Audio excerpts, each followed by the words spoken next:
and welcome to Spill the RT. My name is Eamon Shanahan, and I am here with Josh Stein. Hello, Josh. Hey, folks. Hello, Eamon. How you doing? How's your week been? Sure, look, it's been great. It's been great. I've been to the dentist, Josh.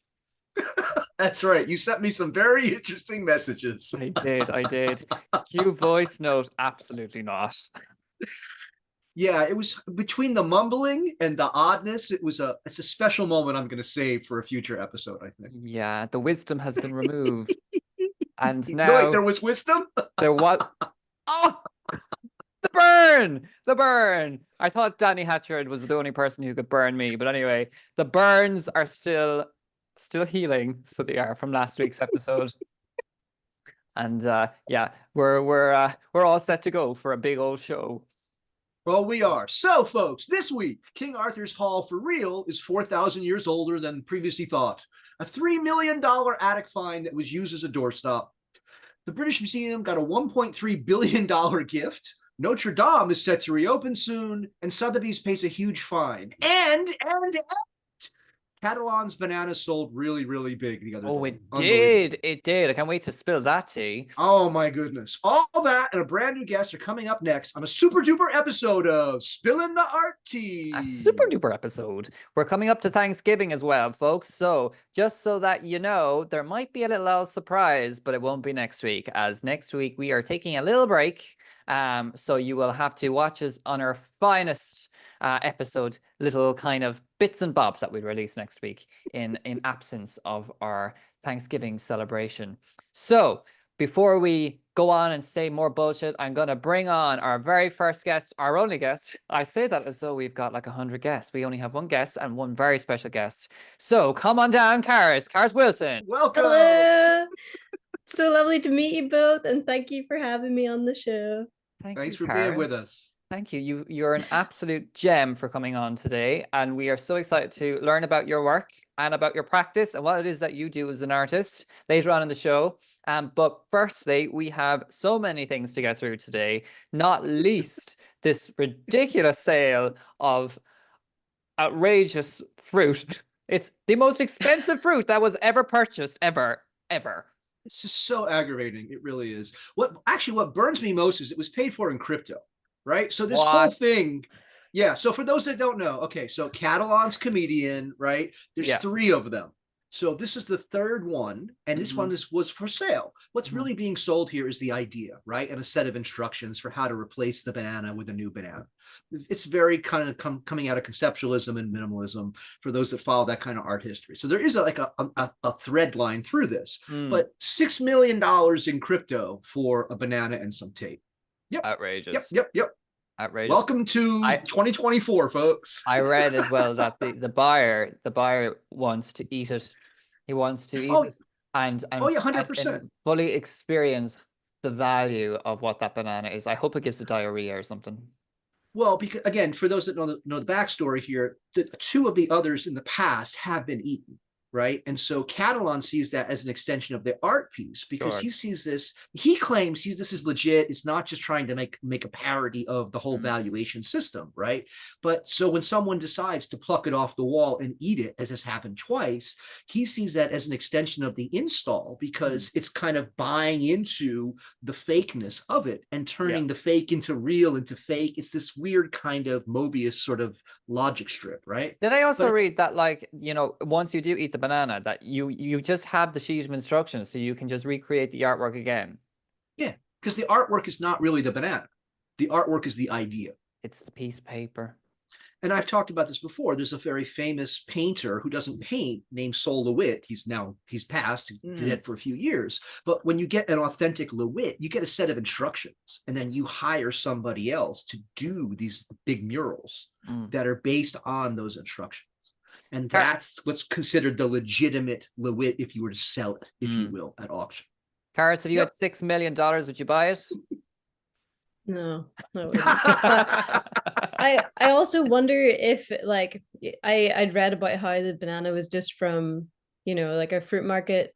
It'd be great if it had some, I don't know, some crazy nutritional value or something, some mythical power that you could just, I think the point of this ultimately is to kind of point out the opposite of that, right? That there's actually no value to any art unless we decide to give it value. And so it's trying to point out at a certain level that this whole scheme of valuation is like, it's like anything else. It's the emperor's new clothes, right? Like if you want it to be 6 million, then it's 6 million. Where I think this goes to extremes is now we're using crypto to pay for it, right? So something that's not real is now being paid for something else that's not real. It's just these levels of extraction that attenuate us away from real life. And I think that's GIMP from the States has been elected. Crypto has gone. I'm not even. Yeah, but that would be happening regardless, right? Like crypto is this new big thing. It's the new Wild West. It's how people are making money. And the fact that art has been that for a long time for rich people, right? Like that's how they would hedge against inflation. So now they're using their hedge against the hedge. I would like the 6 million. I'll take that. I'll take the 6 million too, please. Yeah. I think that's disgusting. You could actually feed how many people with those bananas? I don't know. Anyway, tea is spilt, and we're moving swiftly along into the round table. Or maybe we're not getting to the round table, well, are we? There's no table. We're off to Cornwall, which for those that don't know is in the southwest of England. And as I've talked about before, it's very flat. There's not a lot going on there most of the time. I know he's always worried about us getting canceled. Yes, tremendous numbers of people from southwest England are watching us at this moment. They are. Regardless, there's an actual King Arthur's Hall. This was, as an American, this astounded me. Wait, this is real? Yes, it's actually real. And it's actually 4,000 years older than 4,000. Ouch. So it's actually 5,500 years old. So the Arthur legend predates, right? It predates the Romans, it predates the Angles, it predates the Saxons. It's a literally indigenous myth to the island that goes back like to the 3000s BC. What do you think they'd have done on that site now, Josh? Back in the day. What do you think would happen? What they said is it looks like a hall. Like it looks like the kind of place where people were actually gathering, right? And so the logic is that that's what it was, but it's just a lot older than people thought the myth was. And to think they'd have a dance in that hall now, or was it just like, I don't know. What do you think, Charys? Where are you? I'm so much less optimistic, and I just see, like, envisage it as being a fighting pit or something. Well, what they said is there's timbers and things, and right, like it was a legitimate hall. And what you get is after like 5,000 years, right, it's kind of collapsed in on itself, and it's not like what it would have looked like at the time. But something was going on there. And so for you Arthurians out there who think, that this is all just made up stuff, apparently not. No, there you go. That's that. One for Great Britain. Love that. Okay, so now we move into this story. Now we've had a couple of these before, right? We've had these what we're calling doorstops on Spill the RT, where there's this little object that you hold your door open so that you can have nice flow entrances through your house, and so that the dog can go in through the kitchen without any help, and it's all very useful. But this doorstop is worth something like, what was it, $3 million? $3 million, paid £6 for it. Wow. Worth $3 million. This is like something out of Hitchhiker's Guide, right? They used it as a doorstop. So it was commissioned back in the 30s, misplaced, then used as a doorstop for like 50 years. This is in a Scottish town. This is, I guess, it's a bust of, what's this guy's name? John Gordon. Who was apparently a landowner and politician somewhere in Scotland. It's called the Bouchardon bust because the sculptor who did this was named Bouchardon. And apparently it's a very expensive, very sought after, like $3 million for this thing. I don't know how you would confuse this as a doorstop. I mean, I don't know that I would necessarily look at it and go, $3 million, that's obvious. But I don't know that a doorstop is what I would have. He's a very attractive doorstop. He's got quite the twinky look about him. I wouldn't mind him on my doorstop. Most of us use like little things for doorstops, right? Because it's something you don't want to trip over. This seems rather large to be a doorstop, but I'm not Scottish, and so maybe it was a really big door. We used to use, those things that hold the gun, or the bullets. The big bullets that would be put into like these big auxiliary things in the war? I'm gonna go with no. But they were like canisters that you'd hold that would hold the empty canisters of what the bullet would have been held in, and they were so heavy that they would hold open the door. You mean the shell casing? Yes, them. Yeah. Gotcha. Yeah, that's what we use. They weren't worth Okay. 3 million though. Maybe they are now, but apparently, anyhow, this is very sought after, and they're expecting a tremendous amount of money.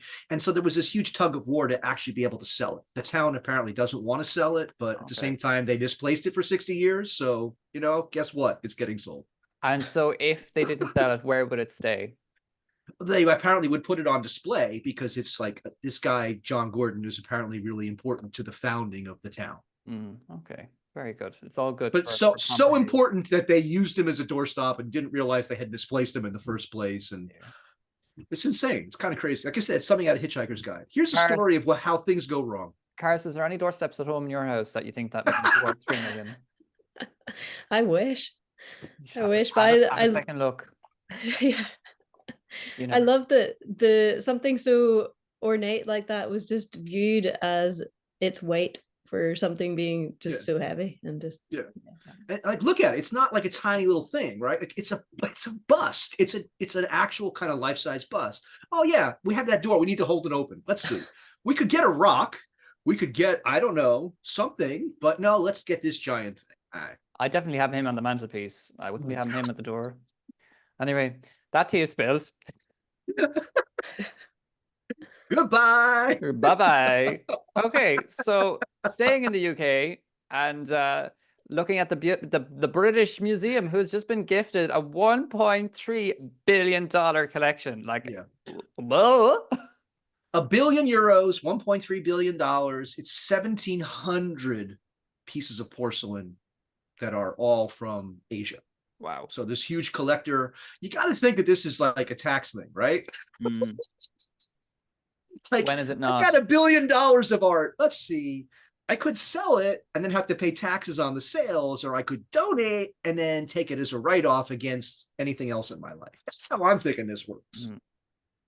There's some really stunning pieces in it, though. I mean, that like the detail is incredible. The quality is incredible. It's really intact. It's a very good collection. Well, let's do some quick math here, right? Okay. 1 billion. Oh dear. My brain hurts already. I know. He doesn't like math.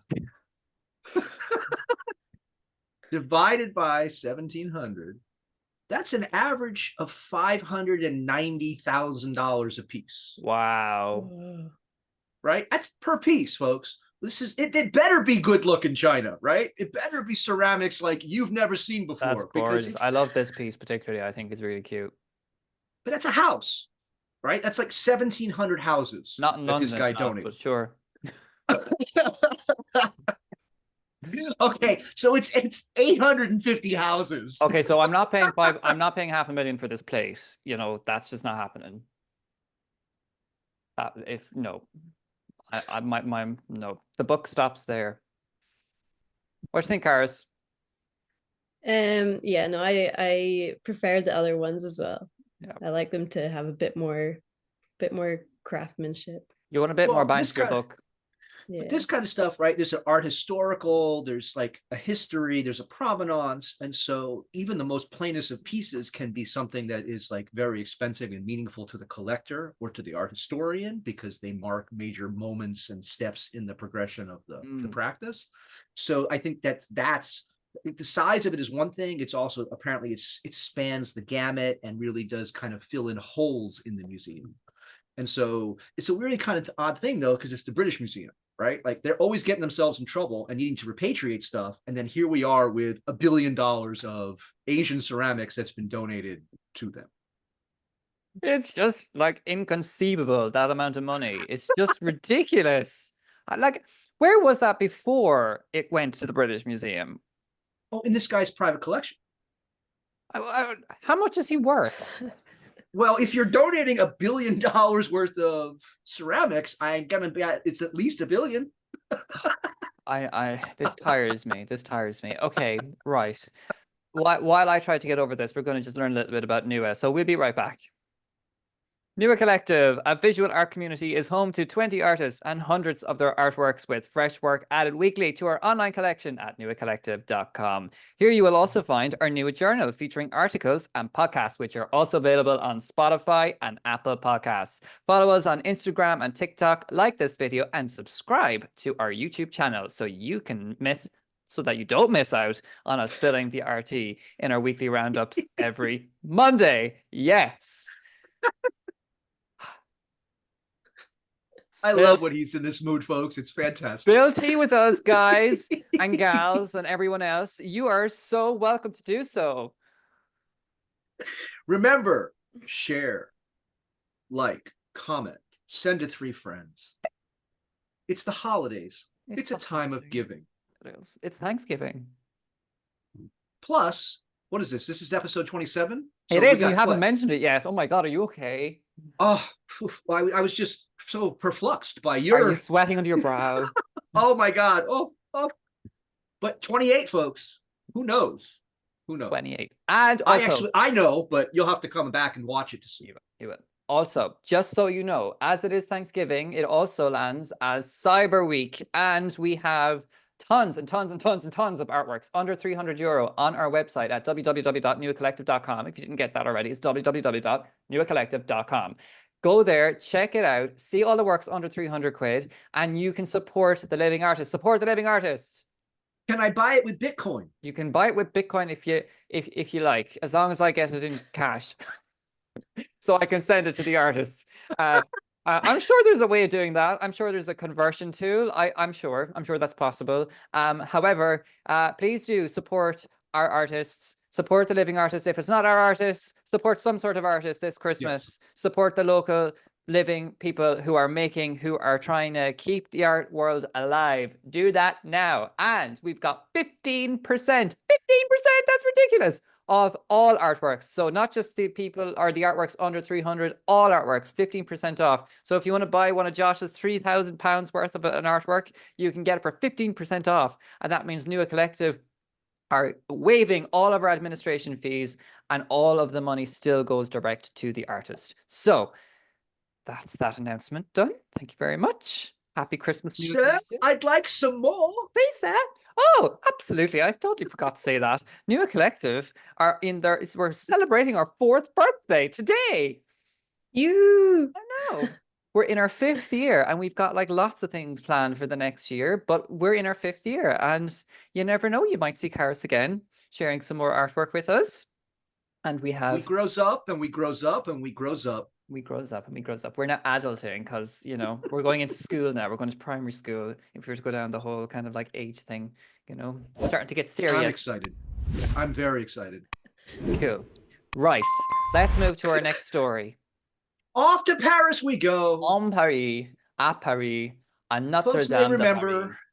Folks may remember a couple years ago, we were all greeted with the sight of Notre Dame on fire and then kind of collapsing in on itself, and the ecological collapse and catastrophe that took place because of all the lead that melted away and was released in.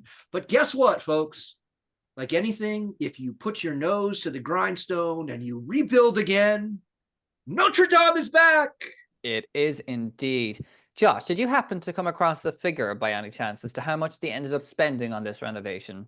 Oh, I have not seen. No, I don't think they've publicly released how much they've spent, because they've spent a tremendous amount of money. Well, I tell you, what I found today, because I thought that was an interesting question, was that the total cost exceeded €800 million. Oh my God. Whoa. And but they got it. They got it like in the first couple of days. They got it by the amount of endorsements that they got from celebrities, from like people of power, people in different kind of countries and in different continents that wanted to support and make this historical architectural feat stay a champion of the world. I was just thinking about it in the context of $1 billion for some ceramics, or basically $1 billion for a cathedral. That's the world we live in, folks. Yeah. Maybe there might be room for some of the ceramics inside the Notre Dame de Paris. Had you ever been to Notre Dame, Charys? I have, yeah, but it's so long ago, and it was amazing. It's well, now you have a reason to go back. Yeah. It is exciting. I was there recently, and they had promised it was going to be open, and it wasn't. So they say it's going to be open, but to be honest, when it actually opens, I'll believe it. But you know, it's just this building that towers over you when you're there, and it just looks like the most triumphant piece of architecture, and it's just amazing. Yeah, I would suspect a soft opening of some kind, right? Like there'll be parts of the building they're going to be working on for quite some time. And that's just the nature of, particularly with older buildings. I'm thinking of like Madrid and the Sagrada is apparently actually going to be done soon in Spain, but they're going to then have to do maintenance on it, right? Like, so it's just like, it never ends if you're dealing with a large building that requires like care. Yeah. Have you seen that, Charys, the Cassandra Graham? I actually tried to go in April earlier this year, and it was raining like crazy. Ran to get inside, and it turned out our tickets were booked for the following week. Oh no! The security guard, she was just like, saw that we were completely drenched, we were soaked, and she was like, "Okay, come with me." And then she just showed us the exit, and we just told us to leave. Oh, what a bitch! Rosita. Oh my We god! were so hopeful That's she was outrageous. going to let us through, but no. Okay then. Oh dear, oh dear. Well, hopefully you get to go see it again. I haven't seen it, and I really, really, really want to see it, but I think I'll wait till it's finished. I will look at pictures. Yeah, you will look at Josh, we'll come together and we'll all form a kitty and get you to come on a European tour around Europe. Folks that don't know, I hate to travel, right? That's why I paint. So pictures of places are just fine for me. I'm good. Well, that tea is spilled, and we look forward to visiting Notre Dame de Paris very, very Welcome soon. back, Notre Dame. A bientôt, Notre Dame de So Paris. good to see you again. Excelente. Oh, that's a different language. Anyway, okay, so moving on. So we come full circle back to New York again, to Sothebys. But this time, ironically, it's a $6.25 million fine that they agreed to pay for because of fraud. They have been juicing the market, allowing people to do things you're not supposed to do in terms of putting pieces up and how they've been handling it. And so, yeah, there's about 100 people whose works that were somehow, one way or another, part of this fraud scheme. And Sothebys is like, it's always, right? We'll pay the fine. We admit there were problems here, but we're really not at fault. It's just bad things happen when you have money. I sometimes I'm just lost for words when it comes to this, though, because it's just it's this world that is so alien to me. We read stories about Sotheby's and we see so much that's going on within those golden doors, and you see someone like you see it with the Bananarama that we've just discovered and how much money he got for that stupid banana. But like how do we even fathom to be part of that world? I don't know. Well, here's the thing, right? It was 10 years of fraud. Yeah. And at the same time this is going on, that they're admitting that they did this, they also just locked up $1 billion investment deal with Abu Dhabi, right? Because Sotheby's has been hemorrhaging money. We've been talking about this basically the entire length of this podcast. And so, because they're an indicator of what's going on with the larger situation for people with money. Well, right, they're opening up places in the Middle East. They're opening up new giant museums and galleries. And guess what? The funding's coming back from the other direction to keep these folks able to still be in business. That's the rich get richer. The rich take care of each other, right? I take my hat off to anybody who cares. Charys, what do you think? I think it's ridiculous. I think it's so unfair that people who can afford to pay the taxes are trying to avoid it and being that scummy. And it's similar to like in Ireland with the Google and Apple tax avoidance. Like, yes. I was so delighted that they finally had to pay back so much tax. Yeah, it's as it should be.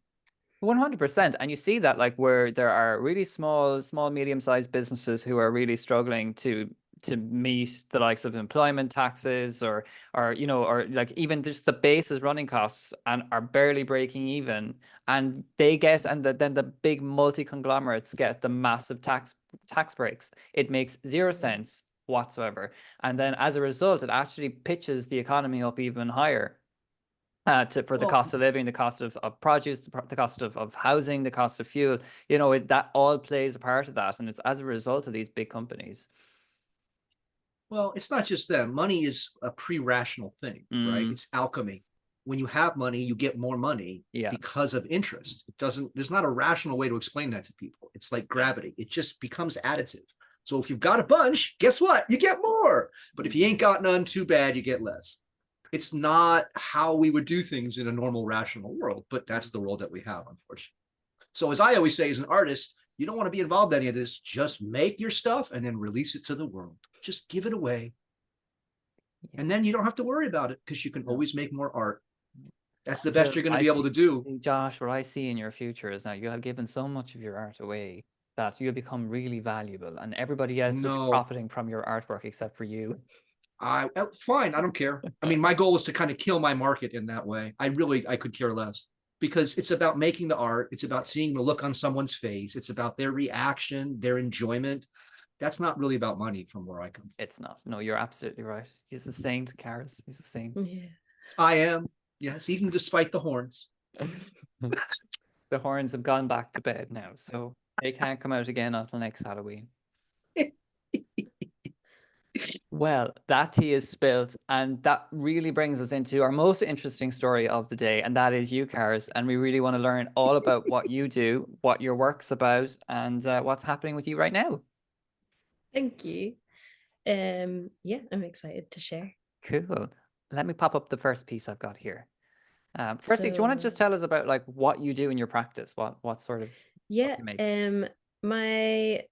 So I was born in Donegal and grew up on the north coast of Antrim, and I was constantly surrounded by nature, and that really solidified my connection with nature from a young age. And my work really focuses on the ecological crisis and the climate crisis, and just trying to reconnect the viewer in like a more hopeful way, an appreciative way of nature. And yeah, I really like playing with the idea of the illusion of reality, because we live in a time when it's becoming increasingly blurred, that line between what's real and what isn't.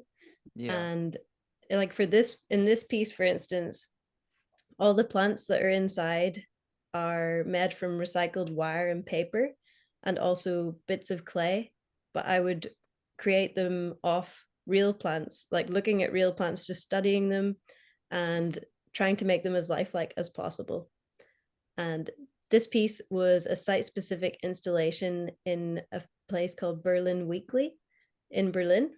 And it was the first time that space had been changed into, the shape had been altered. If you can see above, there's like the black area, which I just blacked out with cardboard and painted it black, and then built the structure of the greenhouse. And it would be lit up at night, and it was sort of meant to be like a beacon of hope for sustainability, like a lighthouse, but also a warning of what could lie ahead with the climate crisis. That's really cool. That's really cool. Thank you. Very interesting. We have this piece here. This was in a space in Belfast called Arcade Studios, and it was a group show called Ode to Light.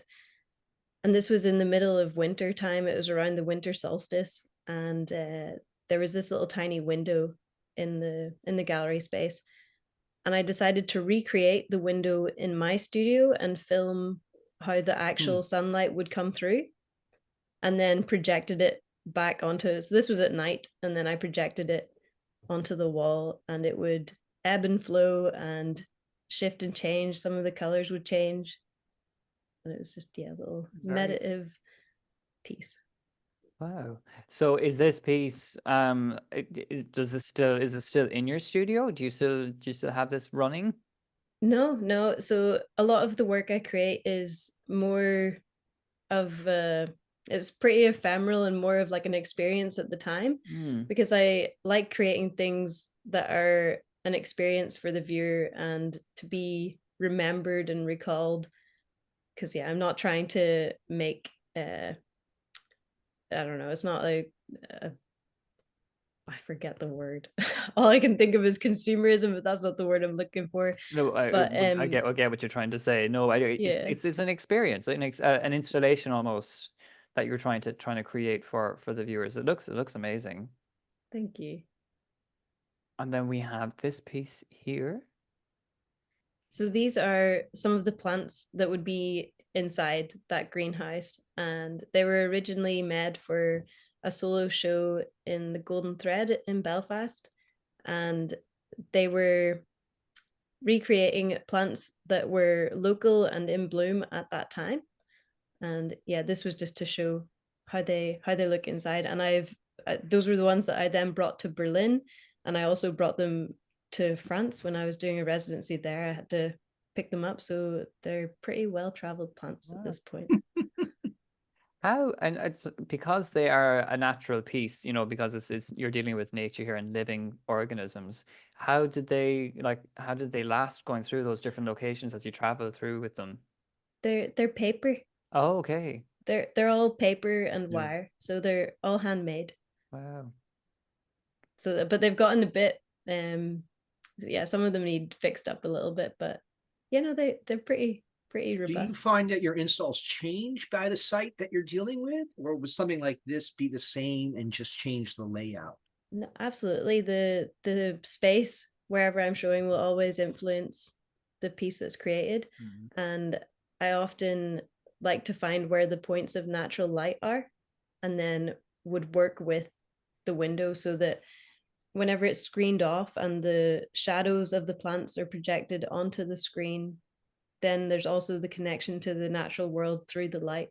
And how Does that make it difficult when you're applying for shows? Because really what you can show is sort of past stuff you've done, right? But you're saying essentially, I'm going to do something, if you accept me, based on what you have for me to work with.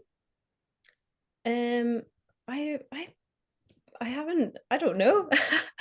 I don't know if it's hindered me in any way. I get many rejections, but then yeah, some things come through, and I haven't ever thought about it in that way. I just, because right, if as a painter, typically if I'm sending stuff out, right, it's a picture of something that's already been painted, unless someone is coming to me for a commission. And even then I'm going to say to them, well, I got this other stuff. Is this something that you're interested in, this style, this, right? And so there's like using the past to help do the forward forecasting. This doesn't seem like that though, because you're saying, well, if you accept me, I want to go to your space and I want to see where your light is. Often, like I would get them to send me like a floor plan, or I would see photos of how the space was, and then I would make drawings of what I would plan to do. I see. And have like a sort of visual aspect. But then the aspect of the shadows and plants, photos of previous works, then they get an idea of how it looks. Yeah, absolutely. I'm sure that influences their decision, seeing, oh, so they're creating something almost exclusive for their space, which I think is probably exciting for the gallery space too. Yeah, it's just a question of how to demonstrate to them, but that makes sense, right? If you're getting floor plans ahead of time, if you're able to create various kinds of ways of letting them sort of see what the final would look like without it actually being created, then that makes sense. Yeah. Very cool, very cool. We also have this piece here, which is kind of like your greenhouse. That's internally. So this was from the beginning of the year. I was doing a residency in Dunkirk, and I really wanted to build a greenhouse structure out on the beach and title it Lighthouse, and have it lit up on the beach. I thought it would be a really striking image with the water coming in and everything, but then it just wasn't practical. So I decided to bring the sand dunes of Dunkirk then inside, and I made them out of recycled materials of cardboard and paper. And the structure of the greenhouse was to then be donated to the local school, the art school, where they had like a green program where they were working on the garden outside. And I wanted to leave something that could then be reused and beneficial. So that was, I made a full 3D structure of the greenhouse, and two of the students from the school helped with this, and it was a really nice project.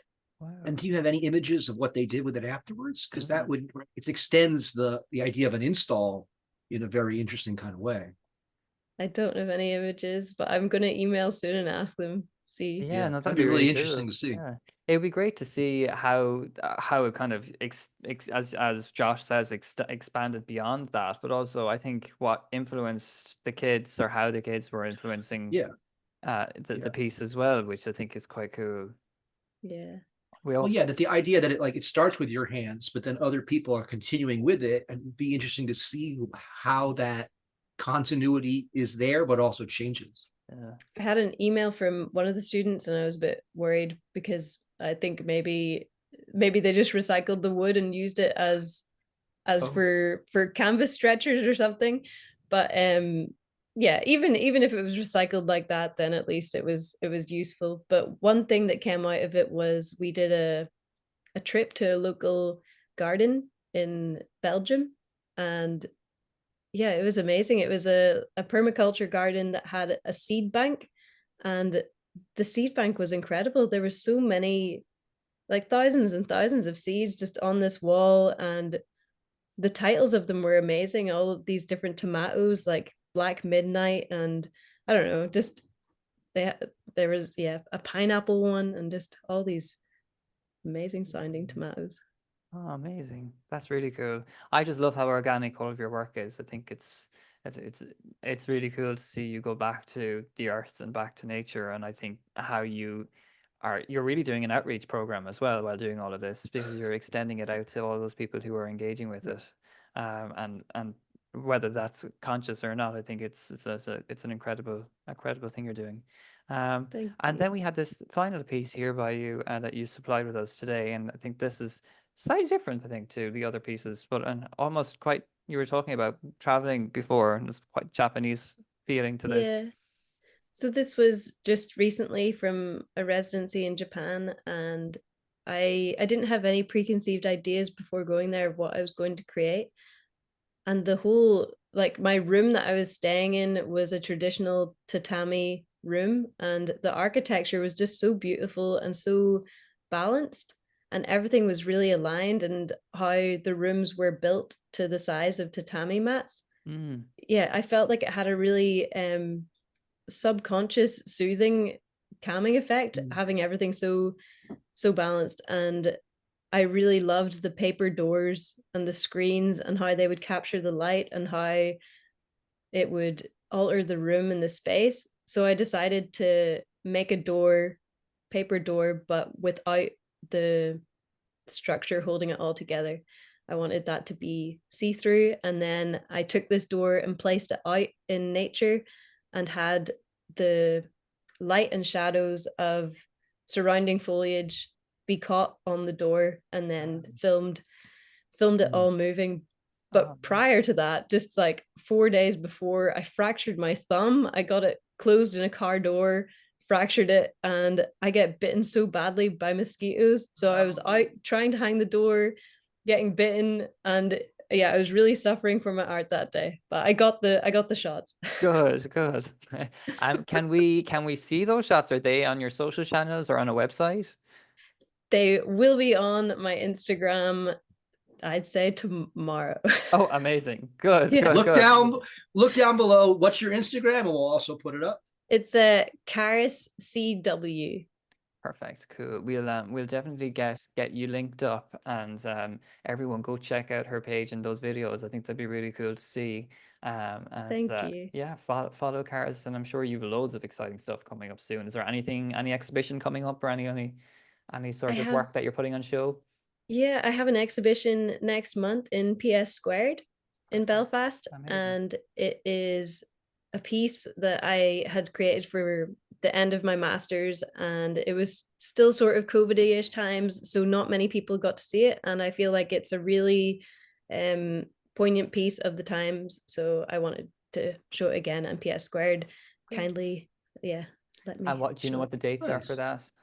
It's the 10th of December until the 10th of January. Great. Well, people Nice. go see that and enjoy Cara's work in person and support it if you are in the area. That's brilliant. Caris, you've been an absolute you. dream. Thank you so We're much. delighted to have had you on today and share your work. And we look forward to sharing more work by you over our social streams on nuacollective.com and at Nua Collective Art on Instagram, Twitter, Facebook, or sorry, X, TikTok, you name it. We're all over it. We're all over it. And remember, you can also tune in via your ears. If you just like listening to podcasts, you can do that on Apple Podcasts, Spotify Podcasts, and actually wherever you get your podcasts from. But do check us all out, follow us, and share with who? Share with your friends, folks. Send to 3 friends right now. Leave a comment. Ask us, make requests. Want to be a guest? Come on down. We're happy to see you. We're very happy to see you, Josh. We're nice. How do people learn about us? How could they find out more? I don't know. Where should they go? What do you think? I don't know. Nua Collective? Yeah, potentially. Hello at nuacollective.com is where you will get us directly. So if you want to spam us, do so, because I am sick of the spam that comes in anyway. I do not want to buy crypto. Thank you very much. Just so you know. And I will not pay $10,000 to be able to have access to your gallery. No, no, no. No, no, no. No, no, no, no. Anywho, that is all we have time for today. Happy Thanksgiving to our Americans and happy birthday, Nua Collective. Woo woo! And thank you very much for joining us. And we will see you all next time. Thank you for spilling tea. Bye. Bye-bye, folks.